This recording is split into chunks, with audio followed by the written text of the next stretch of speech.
Welcome into the Husker247 Podcast. I'm Mike Schaefer, joined by Brian Christopherson here on Tuesday afternoon. Brian, how are we doing? Pretty good. I wore the hat for you. Yeah, people can see the Miami Marlins hat that you are sporting. It's a Minnesota Twins hat. Would you rather it be a Marlins hat right now? They have a better record. All right, that's just shut your yapper. You're in first place by a half a game.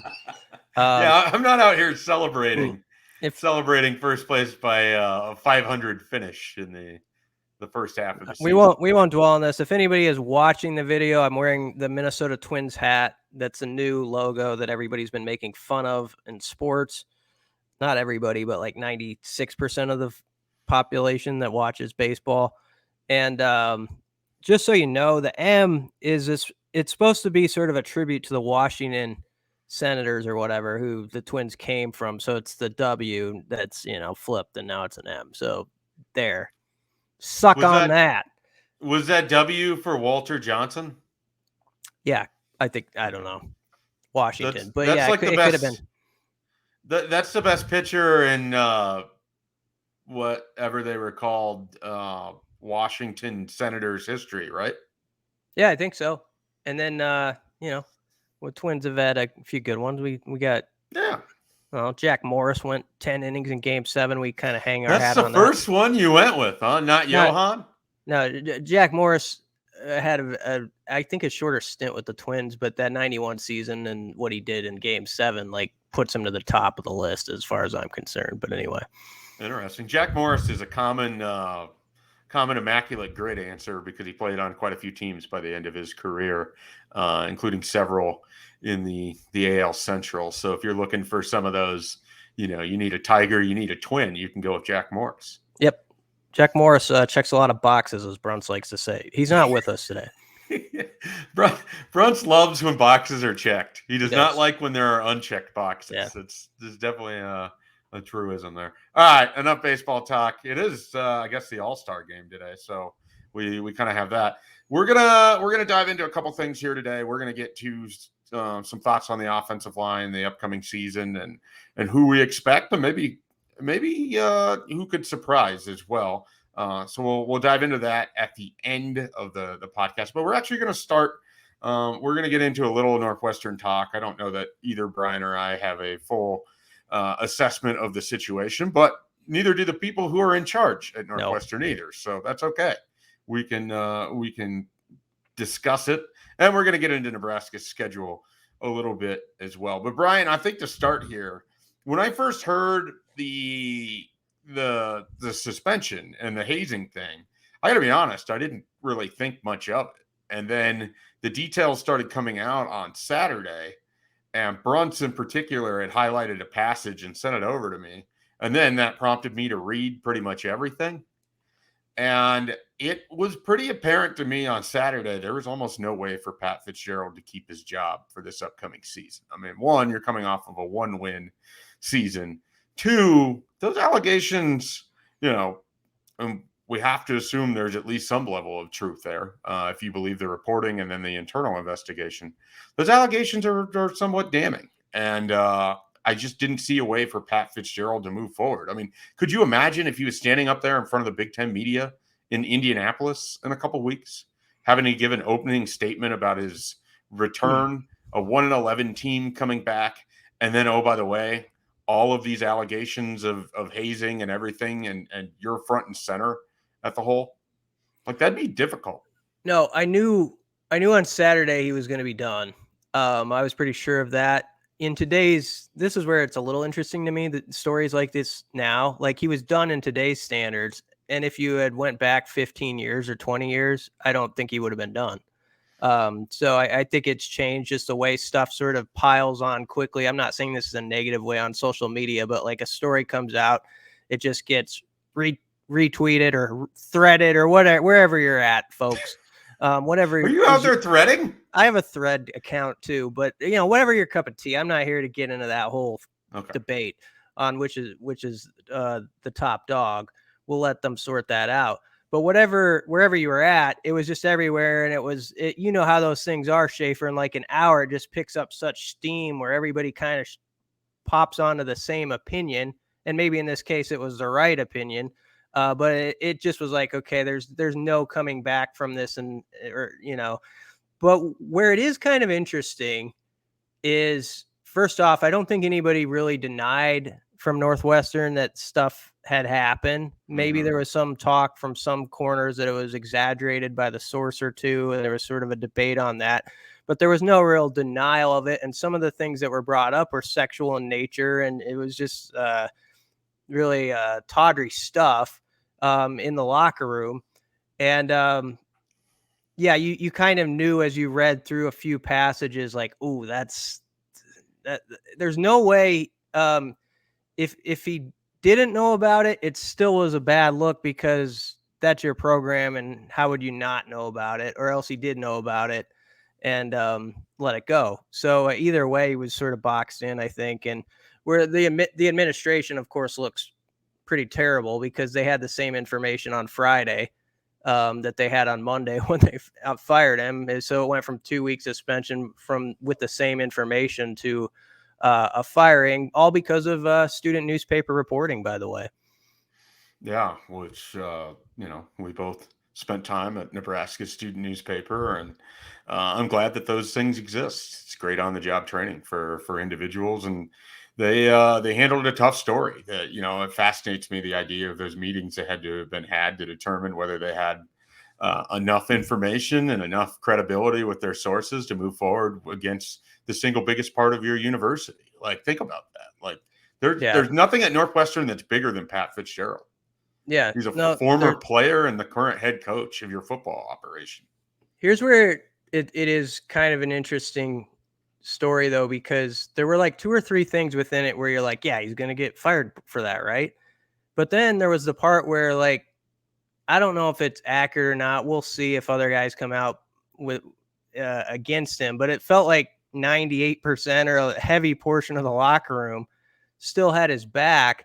And that's where I go back to me, it was like one of those stories that like 10 or 15 years ago, a guy would have survived it. And I'm not saying he should have, I'm just saying things have changed on that. It's not as easy once momentum gets swung a certain way on stories like that to keep the chair you have. So I am kind of interested to see what he has to say and what his attorneys have to say. This is not over. He's going to fight for some money, and he's lawyered up. Everybody loves to use that phrase, lawyered up. Like, that was a popular one last night. People can't get enough of it. But yeah, he's lawyered up. So we'll see where that goes. Do you think he got Matlock? Lawyered up is sort of like people Jackie love Giles. No, I was thinking of other phrases that people just like latch onto, like ball don't lie. Like people can't wait to use that when there's an opportunity. You just see it everywhere. And whenever can't wait from Bart Scott, that was a big one for a while. Yeah. And lawyered up is like one of those where if someone gets a shot at, they're like, I gotta use it. I can't stop myself. There's some like disdain as you say it. You don't like the phrase, do you? No, not really. I have never felt the same as you about lawyered up. I mean, I don't think I noticed, like, it's not so prominent that I've like latched into it. But now what usually happens after these situations, I'm going to see it everywhere. It's like when you buy a car and then you realize that there's like thousands of other people that have the same car as you. Yeah. And you've never noticed that car before you own the car. That is so true. My Toyota, now I'm going to see lawyered up everywhere.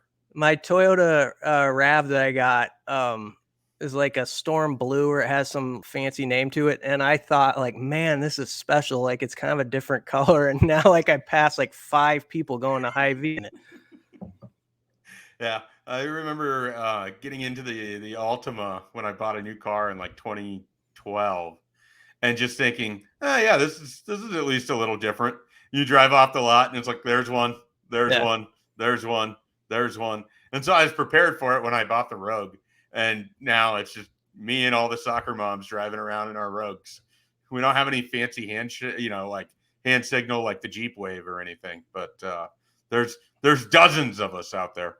Do you feel awkward in those moments when you pass someone with the exact same car as you, or do you just kind of give them a little respectful head nod or nothing? I pretty much give them nothing. Mm-hmm. Chances are, if I'm passing them, I'm annoyed with the way that they're driving. So, Okay. I try not to really make contact with other drivers, to be honest. Yeah. I don't want to know what's going on in their vehicle. They don't want to know what's going on in mine. I just feel like that's the way that I approach it. You seem like you're a very polite driver, though. You're just waving at everyone. I've gotten better. I used to have a little bit of road rage, not to a ridiculous degree, but I would get pretty upset out there, and I've dialed it back a little bit and realized how stupid that is. Do you have a PG term that you would use to call drivers that annoy you? Jackball. Jackball. Okay, that's a new one. Yeah, or a jackwagon. Okay, all right. Yeah, jackwagon. That's fair. Yeah. Nice. I don't have a PG term. Mine are not going to be said. I hope those are PG terms. Like nowadays, sometimes there's something I don't know that's a bad, has a bad connotation or something. So hopefully those are all right. Well, we'll try to make sure that no one, tributes any of it to you, whether it comes out that jackball is a bad thing to call someone, or a jackwagon, if you will. All right, let's transition off of Northwestern, but we're going to stick with the Big Ten and Nebraska's schedule as a whole. I got a few questions for you, Brian. What is the game on 2023 calendar that you are most excited for? Could be non-conference, could be conference. What game are you most looking forward to this season? Colorado. Is it even close? Yeah, maybe. Minnesota's right up there. I have no stinking idea what Nebraska's going to look like, and I kind of don't know what Minnesota's going to look like. I'm with you. I think these first two games, like if you were just designing a schedule from scratch to keep fans pretty fired up and interested, and obviously they have a new coach, but so that in itself is going to help. But starting on the road at both of those places, that Thursday night game always appeals to people like me. Like, I love that idea. I love that Nebraska is going to be one of the first college teams off, that, there's going to be people sitting around watching that game because it's football. Maybe they're having a fantasy draft and Nebraska and Minnesota's up, and they start talking to themselves into Jeff Sims in 2 years. Maybe that happens. But I love that Minnesota game. But I think I'm with you. I think it would be Colorado. Why is Colorado for you? It's a beautiful setting, first off. It's just like, especially the last time Nebraska played there in September, it was just like the weather was so gorgeous that time of year. It's not like 33 degrees. It's just lovely. And the mountains are in the background. I think they've got it. I've always thought that's a cool stadium. Now you can get into a debate about the fans there and how, I don't care about any of that. That campus is gorgeous. That stadium is excellent. I don't think this is a challenge. I'd love to see Nebraska fans meet, but I don't think they're going to be able to take it by storm quite like they did a few years ago during the Frost era, just because there is so much mania around Deion Sanders there. And I think, Colorado fans are going to hang tight to their tickets enough to, I think, still have the home field advantage in this one. Whereas a few years ago, I think Nebraska had more fans there. Don't you? Yeah, I thought it was like a 65-35 kind of split. The Colorado people were quite loud at the end. They were quite loud at the end. I will never forget. I don't know if you were down there where I was standing or not. There was a young Colorado media member that was like taking video of sad Nebraska fans, and he absolutely got called out for it by one of the sad Nebraska fans. And it was a super, super awkward thing to kind of like witness, because he like immediately shuts his camera, like turns his back, and this guy is just like screaming at him, calling him a coward, like all of these things. And I hope not to experience that for a variety of reasons. But honestly, that was like one of my takeaways from the end of that game. Like this, I think he was a student reporter there, just like gleefully taking video of it, and then just having the sort of like, not really the tables turned on him, but quickly becomes apparent why you can't just, traffic in people's sadness. Like they'll get upset about that. Yeah. And so all those elements and sort of the disdain each side has for one another, the hype that comes with both teams having first-year coaches. Obviously, it's to another level with Deion Sanders and the national attention he's been getting there. And I just think that game has too much intrigue. Nationally, everybody's going to be dialed into it. I mean, it's just one of those games. Like if you're a college football fan, how would you not be interested in seeing how that one plays out between those two programs who have had they've had some humdinger of games in the past. I mean, it's just, I'm actually going to write something, I think, on this Schaefer this week about Nebraska has had these bizarre games in Boulder where like they have scored on first plays from scrimmages like 3 or 4 times. I'll go through the list and it might even be more than that. But and then they've of course had these fourth quarters where they've kind of imploded a couple times. They had to hang on for dear life, you know, back in 98. Was that well, 99, the last conference title team wouldn't have been if Jeremy Aldridge from Colorado makes a 33-yard kick that some CU fans still argue was just inside the upright. That's Nebraska blowing a 24-point lead in the fourth quarter to set that up. I couldn't remember which game it was. It was just sort of like horrifying at the end of it when I was a kid. And I think it would be 99. 99 was a wild game. Colorado came all the way back and then had the ball. So much happened in the fourth quarter. It was either Ralph Brown or Mike Brown or somebody ripped the ball out and took a fumble away for Nebraska on Colorado's 15-yard line. And if you remember, that team like set a record, Nebraska did, for fumbles that year. Mm-hmm. And on the very next play, Nebraska runs an option and Dan Alexander didn't catch the pitch or was off target, and Colorado gets it right back and then throws like a 60-yard pass and almost wins it with the field goal at the end. So it was just a nuts game. So anyway, a lot of that stuff happens whenever Nebraska goes there. I mean, even the last one during the Frost era was Nebraska dominating for the first half. And then the game gets flipped upside down on a flea flicker for 98 yards or whatever it was, you know. That to hear Nebraska's previous coaching staff tell it, they knew the flea flicker was something that they should be prepared for.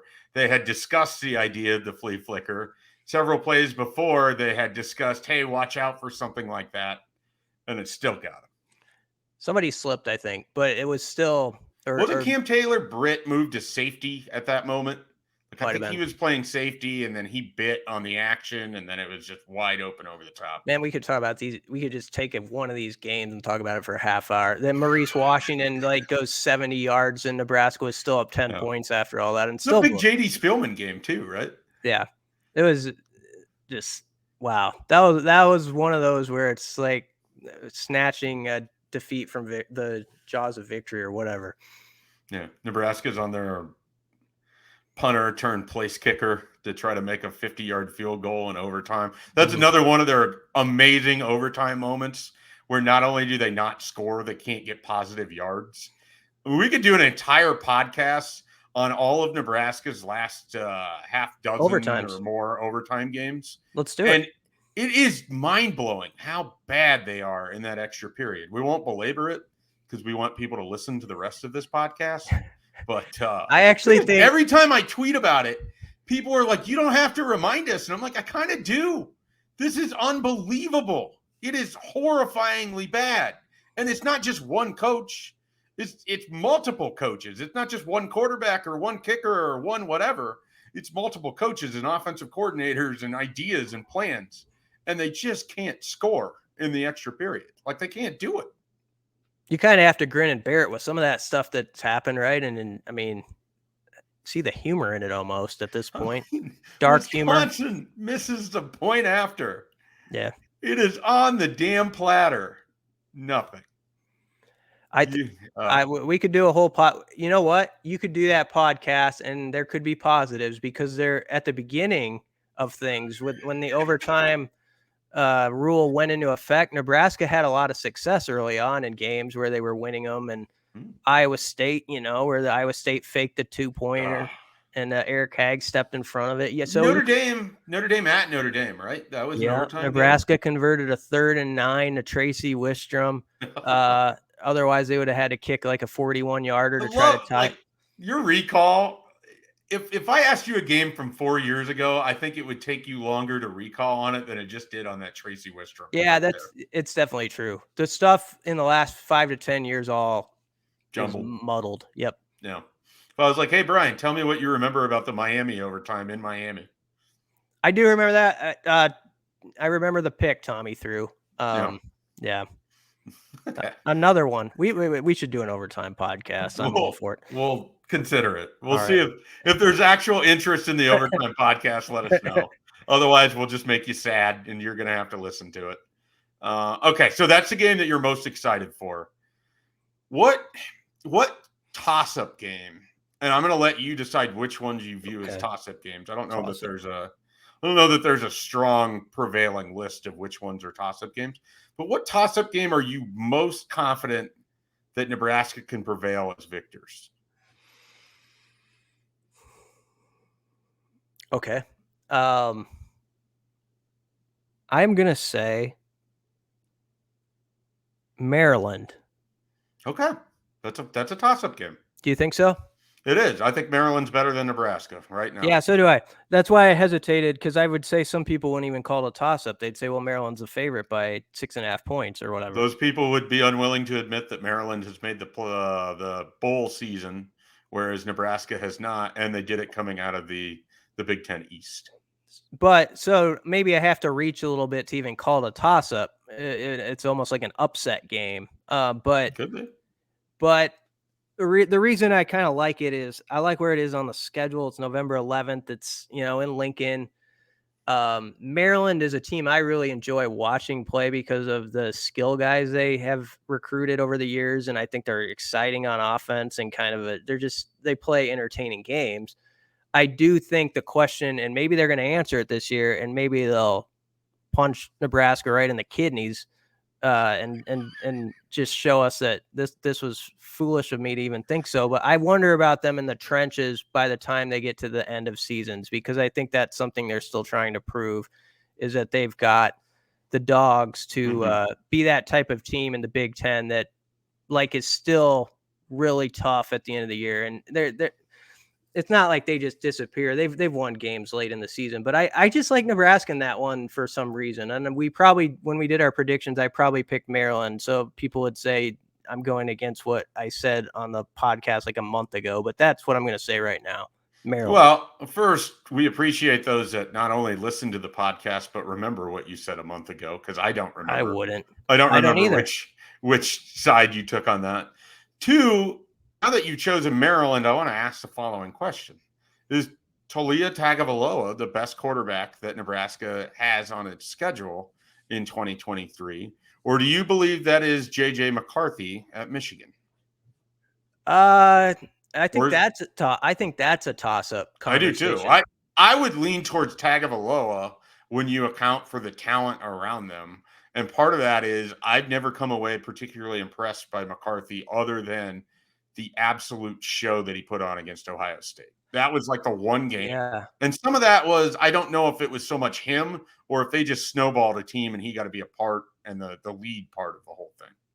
Yeah, he definitely changed the narrative about him over the last month of the season, because remember when Nebraska played up there, it was such a boring game. It was just like, that it was perfect. Like, it was better than the Calm app for like falling asleep if you just had it on the background. Michigan was just sort of like, 5 yards here, 6 yards here, 34-3 final score.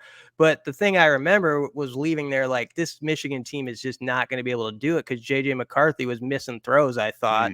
I agree. That were easy. And then he kind of proved that wrong. And against Ohio State played well. I think he had a couple picks against TCU, but he wasn't very good against TCU. He still had some. I mean, they scored 45 points. So he's definitely, I think, elevated himself. They're loaded.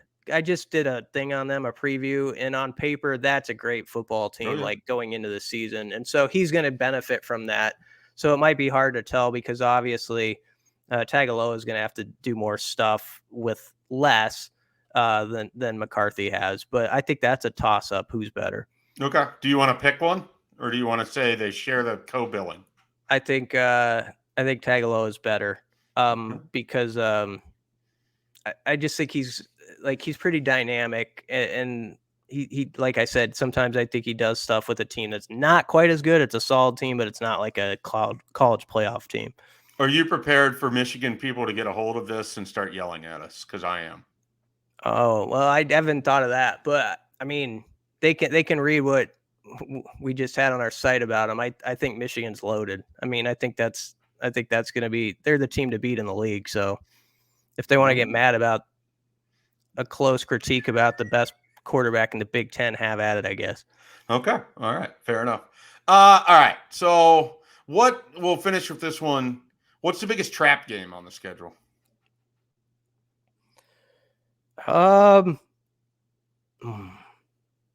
This is a tough one because you're trying to say like, okay, who's Nebraska definitely like a favorite over, for when you've been 4-8, 3-9. I'm proud of you for not just saying Louisiana Tech or Northern Illinois. I do think those games could be sneaky tough, at least one of them. I don't think they're guaranteed blowouts by any means. Yeah. Both of those teams we also have previews on them that were recently up. We're like 3-9, 4-8 type teams, but I think could both double their win total this next year with some of the stuff they have, or at least be, the 6-win team. So they'll be right around there. I would say, I don't know if trap is the word, but Purdue is just like Nebraska gets them in Lincoln. So I think there's like that hope, like you would take advantage of it. And Nebraska will be playing Purdue on October 28th, a week after hosting Northwestern, who obviously, they beat Nebraska last year, but I mean, it's going to be a rough looking squad, I think. And with all that's going on there. So you would hope Nebraska's coming off a win against Northwestern, and then Purdue's got a new look staff and you're not quite sure what to make of them. But I think, Purdue's been tricky for the Huskers of late. And I think that could be a dangerous game. I don't know that I can even tell you who Purdue's head coach was the last time Nebraska beat them in Lincoln. They lost in 2018 to Jeff Brom and David Blau. They lost in 2020. Was that Darrell Hazel? It would probably have been Darrell Hazel, but was it 2016 was the last time they beat him at home? Oh, it might have been an interim. Was it that interim coach? I can't think of who it was. It could have been. I just don't know. That's sort of one of those things that, like, Nebraska hasn't beaten Purdue at home in some time. Like, it's you think of these programs in a certain light, and then you like look at the recent 5 games that Nebraska's played against them.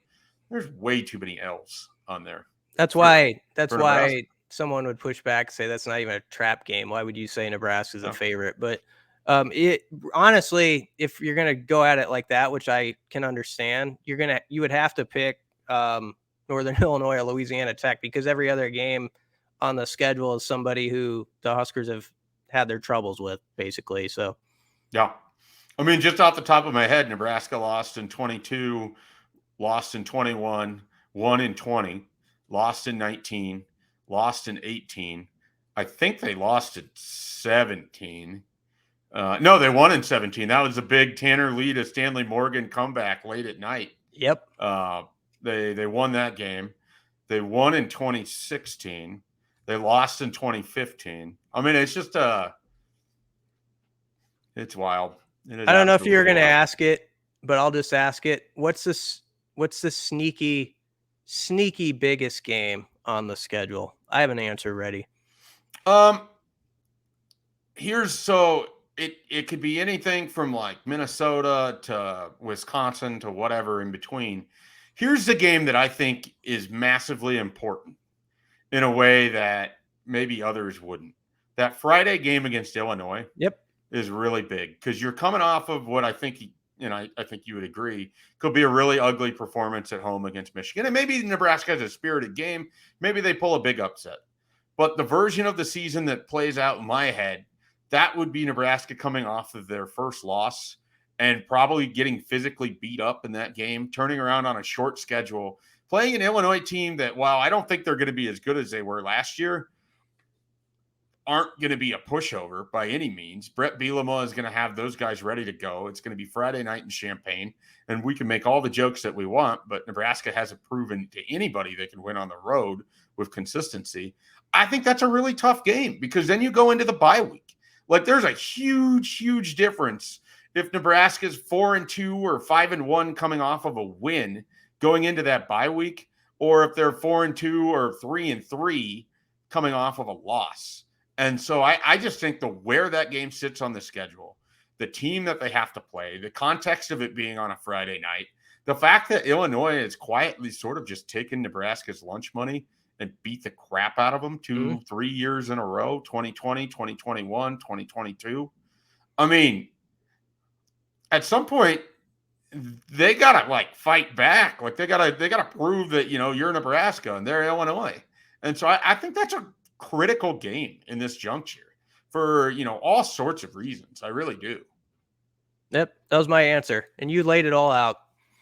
Yeah, I just think for a momentum standpoint, for making fans feel good about the team, and it all depends on how it plays out. Obviously, like if it's a war and Nebraska comes up just short, then that's going to look a little bit different than if it's 2020 all over again or 2021 and Illinois just punches Nebraska repeatedly in the face and they do dumb things. I mean, that's just the way Nebraska has played this Illinois team under two different coaching staffs the last 3 years has been embarrassing. And so if nothing else, they need to go prove that they have the ability to go into Champaign and conduct themselves as at least non-embarrassing unit. I mean, that sounds insane to say out loud, but it's true. We've seen some weird games in Champaign too. We have. I mean, you have Dave Remington's first win as Nebraska's interim athletic director on a Friday night in 2017. You have the 2019 game in Champaign where Nebraska needed a furious comeback and then still nearly allowed Illinois to have a last ditch opportunity there. You have 2015. Is it 2015? That's just one of the worst losses in program history in terms of just you show up against Bill Cubitt, who's basically, Illinois went through what Northwestern's going through right now. You have Bill Cubitt. On paper, this is a significantly better team. Sethan Carter's just getting bounce pass after bounce pass after bounce pass from Tommy Armstrong. You have whoever made the decision to throw the ball on third down instead of just running clock. And then you have the inability to stop Illinois from going 70 yards in 27 seconds. All while it's just raining and miserable in Champaign. Divino Zigbo had a nice game, though. Divino Zigbo had a nice game. He then would later not be seen until the 2018 season. No, that game's up there as far as the real head scratchers in recent 2015 Illinois, 2019 Purdue. Those are the two terrible losses. Nebraska threw the ball quite a lot that day, and there was 30-mile-an-hour winds. And also on that play where they threw the ball, it was supposed to be a run, and I think it got improvised by the guys on the field, and Tommy threw it.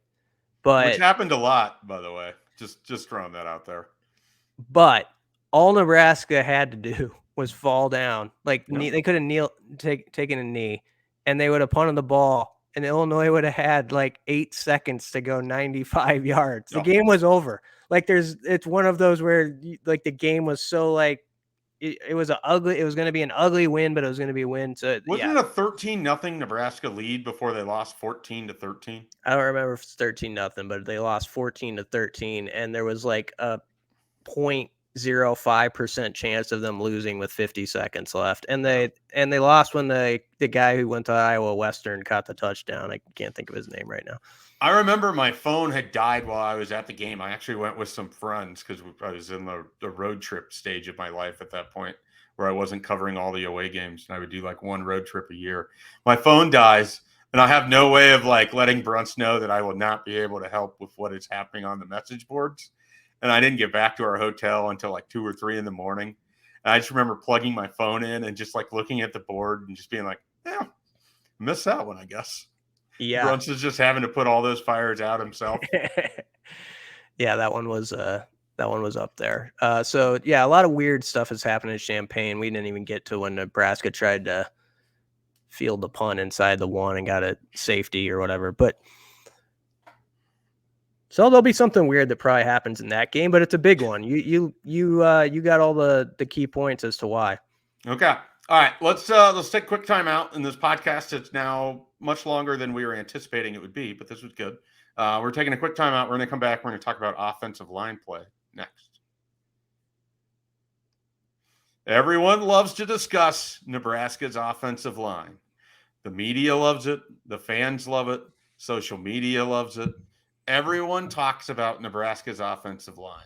And to hear some fans tell it, they haven't been good up front in about 25 years. So, BC, Donovan Rhule spoke on Monday. Yep, Monday. And what did you learn? Where do things kind of look right now for Nebraska's offensive line? I mean, it's the same 6 guys probably at the top, you would guess. That's not what Donovan Rhule said, but I think we can infer through just who's played and just common sense who those guys are. But Teddy Prohaska's healthy. That was expected, but you have a coach saying it out loud like he's ready to go. So that's a big deal, obviously, because he was in a green jersey in the spring. Ben Scott and the way Donovan Rhule spoke about him and just how he, I would say, is kind of a calming influence because of his experience. And I think that's going to be a pretty big deal if he's the type of player we think he can be. So I think you got to reiterate that. And Donovan Rhule kind of did. The other guys who are in that 6, besides Prohaska and Scott, you'd be talking about Bryce Benhart. You'd be talking about Nuri Newell. You'd be talking about Turner Corcoran and Ethan Piper. And I don't know exactly who's going to be 5th or 6th when you sort that all out, but those are the guys that come to mind. Someone else, though, that Rhule, he was asked about everybody, but you kind of listen for the tone and how he responds. And Henry Lutovsky, who you've brought up, I know, on this podcast, is like, don't forget about him. And he played a lot of quality snaps as far as count last year. Like I don't remember if he started a game, but he got in for, like half of some of those Big Ten games when they were trying to find an answer at right guard. And he's a guy that I think, you have some patience with, and you hope that he sort of got a lot out of that experience. And he could be a guy who is part of that rotation. And I would sort of expect him to be. And Rhule sort of said as much. So that was probably something to note. But he's pretty excited, it sounds like, about just how these guys are going to take the things in year 2 under him. They understand each other. Of course, you've heard all the storylines about how this is, they do everything together and go to eat together and go to the bathroom together. I don't know, like everything they do together. I don't know. And so we'll see what that means when you get to the season, but I do think it counts for something to have that sort of chemistry, and we'll see if it's effective when it counts. Which one of Brian Christopherson's assumed starting 5 is your X factor for this offensive line? Benhart. And interesting. He kind of was last year, and my answer is that way because I think if Benhart is the guy who was sort of talked about in the spring and he's just solid and he takes those 2 steps up the ladder, I think it's huge for this O-line when you put it all together. Like if the tackle spot sort of has it figured out and you have a guy on the right side who's doing his work and not letting some of those edge rushers just, get off for a couple sacks in a big game and make that huge hit that turns the game around for the other side. That's going to be the difference between winning and losing some of these close games. And I do think there's at least reason for some optimism there because I think his body looks different. I think both him and Teddy's body, when you see him up close, there you can see it that they definitely did something that's a change, strength and conditioning wise, because your eyes tell you that, and you're hoping that there's a little bit better range of motion and fluidity, I guess, out there that it helps against some of those guys on the edge. Yeah, I'm going to go with Teddy Prohaska. I think that for me, until we get like a large enough sample, I think it's fair to still wonder like what type of player he can be. I mean, he had that great half against Aiden Hutchinson in 2021, but and then of course, obviously the whole team thrived in that game against Northwestern the week before. But I feel like we have so much of it is just built on that half of that game. He was not good against Northwestern or North Dakota last year. And the reason that I feel like I could say that is Teddy said it himself. He didn't think he was nearly good enough to be out on the field at times. And he admitted he was sort of lacking confidence in his own ability. And so I think if he is in a better headspace and we can kind of see why he was as good as he was for that 1.5 against what is already one of the better pass rushers in the NFL, and Aiden Hutchinson, that could do wonders for Nebraska. But if he's in that headspace that he was last year, then I have a really big question as to what they do at left tackle, because I don't think you can put Turner Corcoran back in that spot. And then I wonder, are you swinging Bryce Benhart over there? Is Nori Nuili moving out to let, so then I get really kind of deep into the weeds about what is your contingency plan if it's not going to be Teddy Prohaska at left tackle. And I just don't, Brian, I don't think I can do another year of watching Turner Corcoran play massively out of position at left tackle. I don't know. I would almost say rather just go unbalanced offensive line the rest of the year. I hope we've thought Turner's best spot could be guard. What do I know? I'm just a pencil neck scribe, but I've thought that could be the case, and I'm just hoping that he gets a year where he gets a full go of it and doesn't have to flip 3 games into the season and then flip over here after game 7 because of this thing that happened. So it'd be awesome if he just got a full 12-game run at one spot. Now, it doesn't always work according to plan, and that's the way football is. So you respect Turner that he is flexible enough to at least present that option that he can do all those things. But I agree. It's you would love to see Teddy just lock that down. Agreed. I've thought, I don't want this to come off the wrong way, because a season-ending injury, you go through so much strain mentally and all the stuff that Teddy must have gone through the last 2 years, just like Thomas Fidone did, to have that happen. But after he did that interview with some of the media early last season, and then he suffered that injury, it was really disappointing, of course, because it happened. But I was also thinking, like, if there's a silver lining to this, it's that, he was struggling a little bit dealing with that previous injury. He gets to reset it now for a full, basically 2 months of that season, and now this entire off season. And maybe that's perfect, for a guy who can just clear everything out and now attack it again. He hasn't played a lot of college football in his career, actually, so that people got to remember that. But hopefully if he's got the right mind frame, you and I know, we've talked to people and we've heard from people know O-line play better than us. There's a thought he can be really, really good. It's just he needs that full year of being able to grow and grow through playing the games and actually being out there when it counts.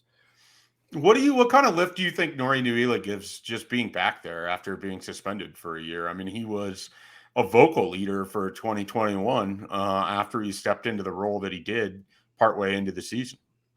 I think a huge deal, because I think he's got a little bit of that edginess to him when it's game time. He's a very fun personality, but I think when the scoreboard's on, he's like one of those guys you really miss not having out there, and just his mentality and the way he feels about football and hitting people. And I still remember when he transferred from Colorado State, some of the quotes in his original story about how he loved playing football because it allows you to partake in violence, and legally hit people. Yeah, get away with it, that sort of thing. And I enjoy when guys who play the game say that, because I know exactly what they mean. So he's got that type of personality, is wired that way, and he's always been ambitious about what his goals are.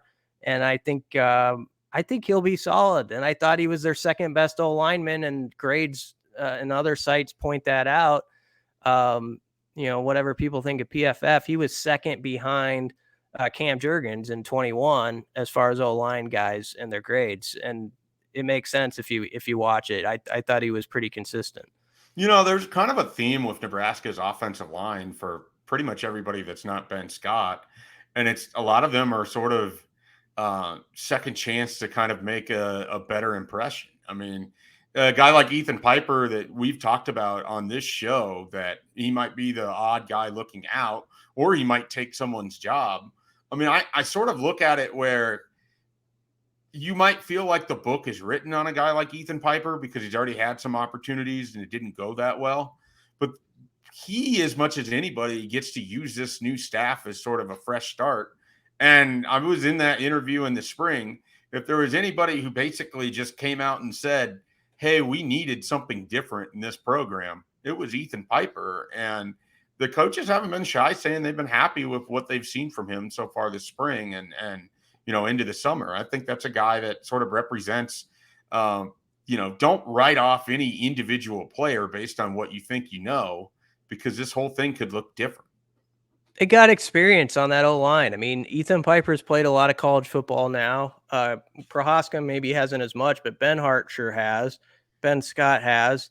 New Ely had the whole, 9 to 10 games that where, this isn't new to him, and he played at Colorado State. So across the board, Corcoran, obviously, those are guys who have played a lot of snaps. And if you want to compare it to the team they play on August 31st, Minnesota's got a couple guys back, but they're replacing the guts of their O-line. John Michael Schmidt was, a second-round draft pick, and he was their center last year. And so they're finding a new guy for him and on the interior as well. So I don't know. That's if I'm a Nebraska lineman, I take that as a challenge. Like, you go into that opener and, there's sort of been this thought, I think, like maybe Minnesota's O-line and some of those other teams in the West have been better than Nebraska. This is a chance to sort of send a message and push back right off the bat against a team that has some guys that are going to be new in their roles on the other side of the field. All right, Brian, I talked about it before we hit record. It's now time for the difficult portion of a position group discussion where I ask you to give me the Nebraska Mount Rushmore of its offensive line. And I'm adding the caveat, you can have a fifth president, if you will, up there, even though there's only 4 on the real Mount Rushmore. But you can have a fifth because there are 5 offensive linemen. And we kicked around the idea of you could only do it from people that you've covered, but that would really take out some of the more notable names. So give me your Mount Rushmore, or give me as many as you can before you have to leave something open. All right, 5 guys. You gotta put Dave Remington up there. I mean, just a second. Do you have a favorite offensive lineman? Like, is there one guy, whether as a media person, whether as a fan, you're just like, man, I really loved it when they had that guy? I liked covering Matt Slauson a lot. He was a really enjoyable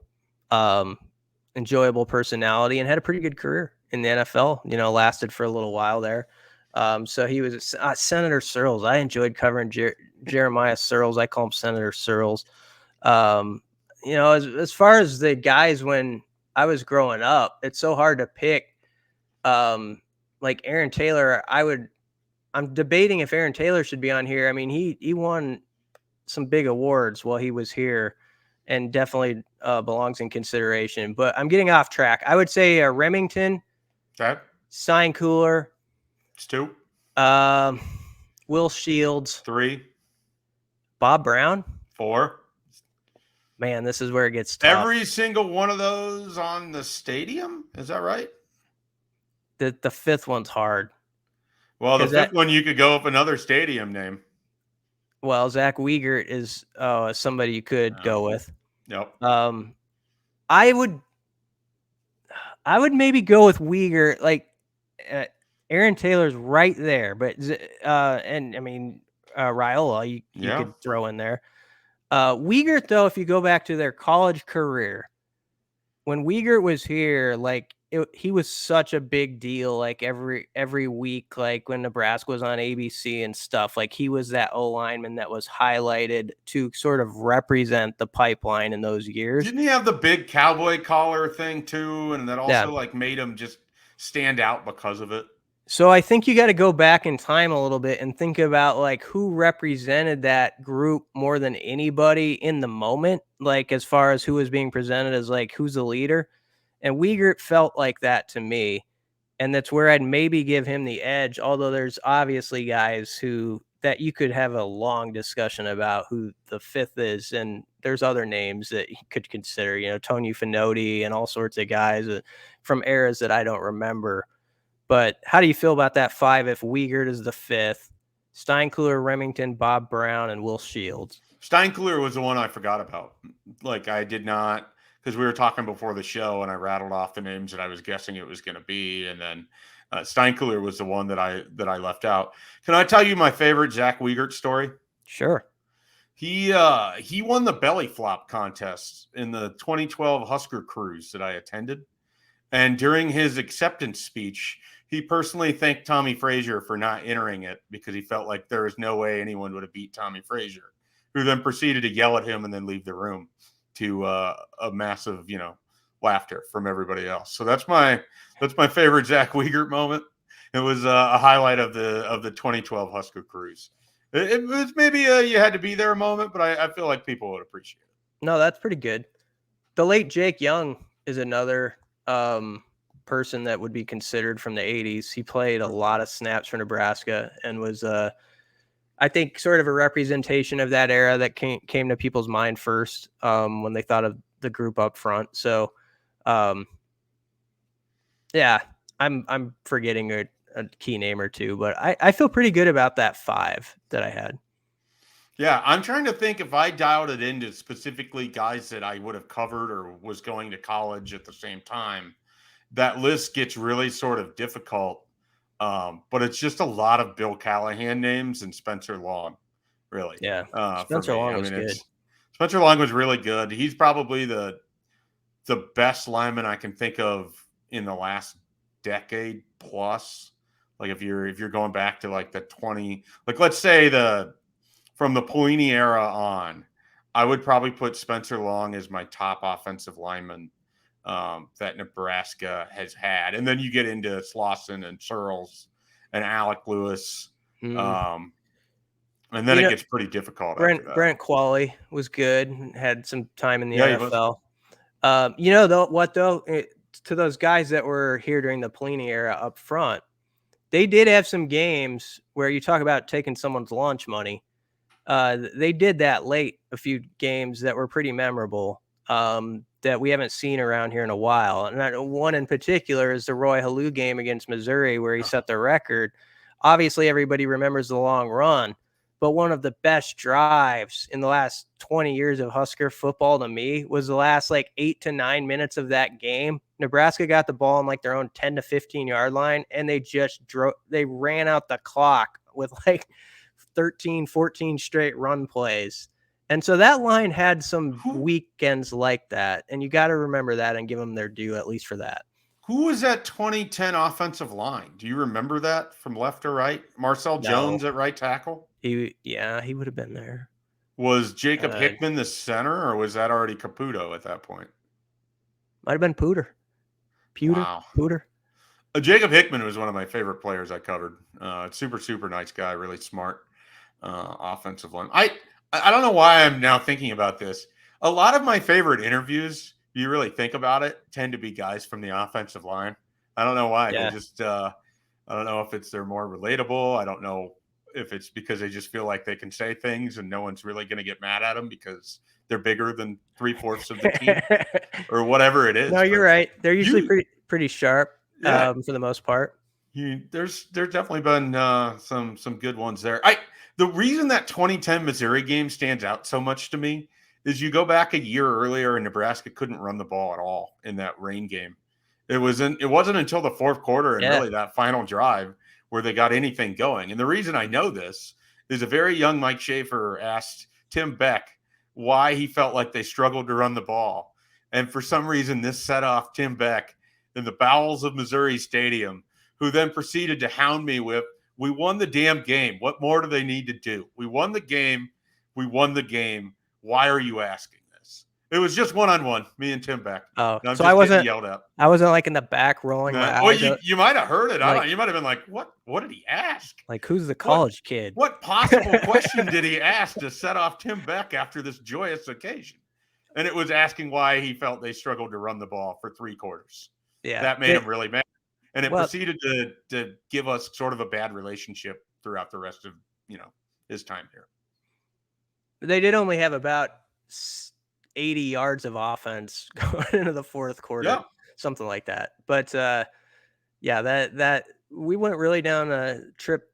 We took a stroll down memory lane in this podcast with a lot of Husker memories. I love my favorite thing right now is like, yeah, we're going to probably talk for about 30 minutes. It's 55 minutes in.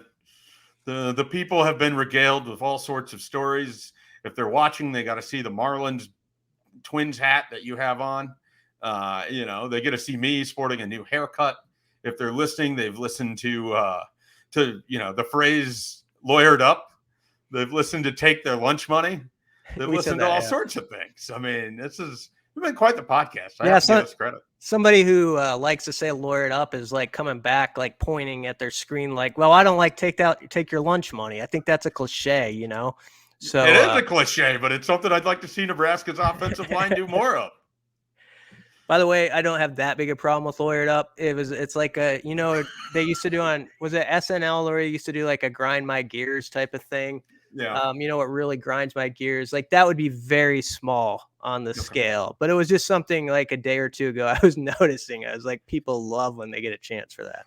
Did anyone ever take your lunch money, BC? No. No. No schoolyard bully, tried to corner you and take your $1 and somebody at McMillan Junior High tried to steal I had some headphones that were Sony headphones. They were pretty cheap, but I was going to wear them on the van ride back and listen to the Big 8 tournament game that Nebraska was playing in during the Danny Nee era. Amazing. And some kid tried to jack my headphones when I was walking to the van, and I got in this tussle with him, and I got really emotional about it. And I think I looked like I was going to cry. And so he's like, all right. So he just let me have them. But yeah, that's the closest story I have to lunch. All right. For all the kids listening, don't take anyone's headphones and don't touch their lunch money. And if someone tries, just look like you're going to cry, and maybe they'll be like, whoa, I don't know. Life advice from us here at Husker247. All right, BC, anything you want to close with?